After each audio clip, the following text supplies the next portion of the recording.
I've always believed real power isn't about money or muscle.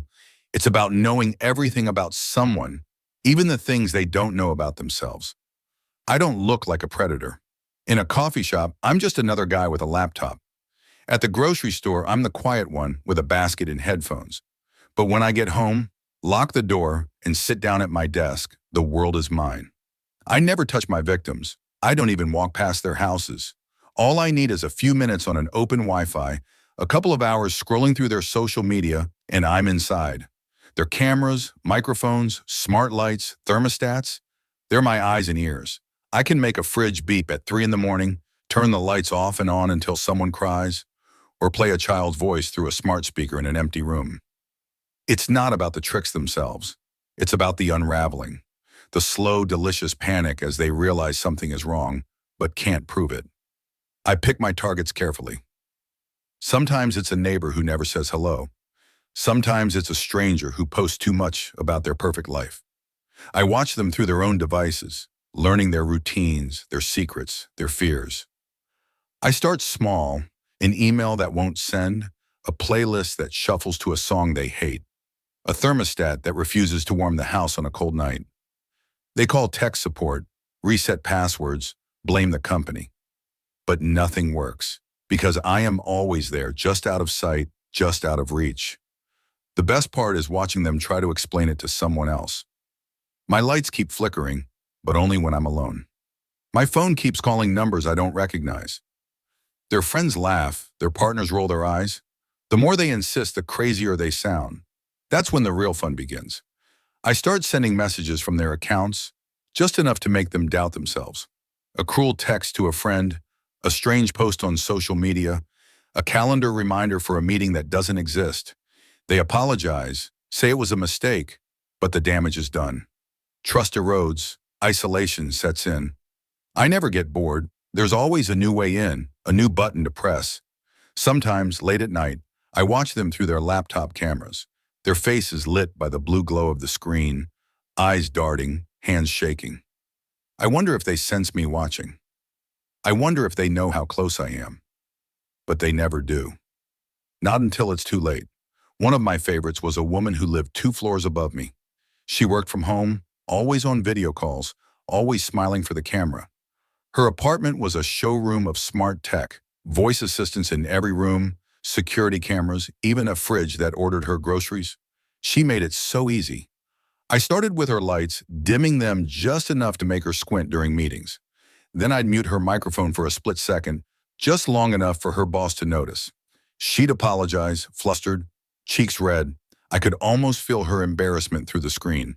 At night, I'd play with the thermostat, making her apartment cold enough that she'd wrap herself in blankets, then hot enough that she'd kick them off, sweating and confused. Sometimes I'd set her alarm for 3:17 a.m., just to watch her stumble out of bed, eyes wide, heart pounding.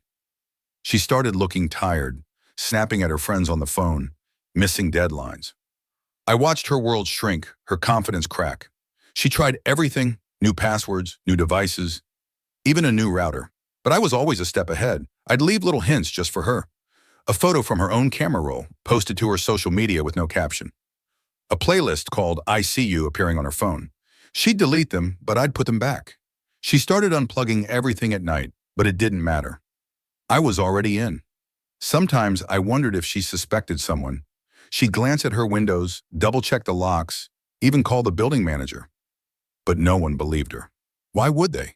She was just another overworked woman, stressed and forgetful. That's what everyone thought. That's what I wanted them to think. I never felt guilty. Why should I? I wasn't hurting anyone, at least not in any way that left marks. I was just showing them how fragile their lives really were, how easily everything could slip away. But then, something changed. One night, as I watched her through her laptop camera, she stared straight into the lens. Not at the screen, at me. Her eyes were calm, almost amused. She reached over, closed the laptop, and the feed went black. For the first time, I felt a flicker of something I didn't recognize. Not fear exactly, more like curiosity. Had she figured it out? Was she just bluffing? I waited, watching her other devices, but she didn't react. She went about her life as if nothing had happened. I should have moved on. I should have picked a new target, but I couldn't. I needed to know what she knew. I started digging deeper, searching for any sign that she was on to me. Her online habits didn't change. She still ordered groceries, still streamed her favorite shows, still posted the occasional photo of her cat. But there was a new pattern, subtle but unmistakable. She'd leave her phone in another room during calls. She'd cover her laptop camera with a sticker. She even started using a different email address, one I couldn't access. I tried to break through her new defenses, but every time I got close, I'd find another wall. Encrypted messages, two-factor authentication, security updates at odd hours. It was almost impressive. Almost. I told myself it was just a phase, that she'd slip up eventually. They always did. But she didn't. Instead, she started leaving little messages for me. Not online. Never online. On scraps of paper held up to the camera for just a second before she'd crumple them and toss them away. I see you. Try harder. Is this all you've got? At first I thought it was a joke. Then I realized she was baiting me, drawing me in. I couldn't help myself. I spent hours, then days trying to break her new systems. I barely slept, barely ate. My other projects fell by the wayside. She became my obsession. I needed to win. I needed to prove I was smarter, stronger, untouchable. But the more I tried, the more I felt her closing in. My own devices started acting up. My phone would ring with no caller. My computer would freeze for a split second. My smart lights would flicker. I told myself it was a coincidence, a glitch. But deep down I knew she was fighting back. One night as I sat in the dark, surrounded by screens, I saw a new message appear on my monitor. No sender, no subject. Just 3 words. You're next. Smile. For the first time I realized I wasn't alone. I stared at the message, my hands hovering over the keyboard, unsure whether to laugh or smash the screen. No one had ever gotten this close before. I checked my network logs, ran every scan I knew, but found nothing. My firewalls were intact, my passwords unbroken. Still, the message was there, pulsing on the screen like a heartbeat. I tried to regain control. I reset every device, wiped my drives, even replaced my router. But the glitches kept coming. My smart speaker would whisper static in the middle of the night. My phone's camera would turn on by itself, the little green light blinking in the darkness. I unplugged everything, but it didn't matter. The feeling of being watched clung to me, thick and suffocating. I stopped leaving my apartment. I taped over every camera, yanked cords from the walls, but the paranoia only grew.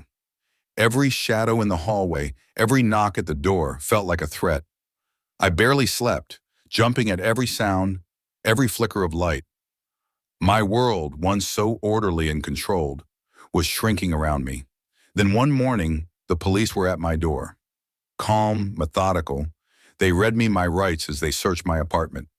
I tried to protest, to explain, but they already had everything.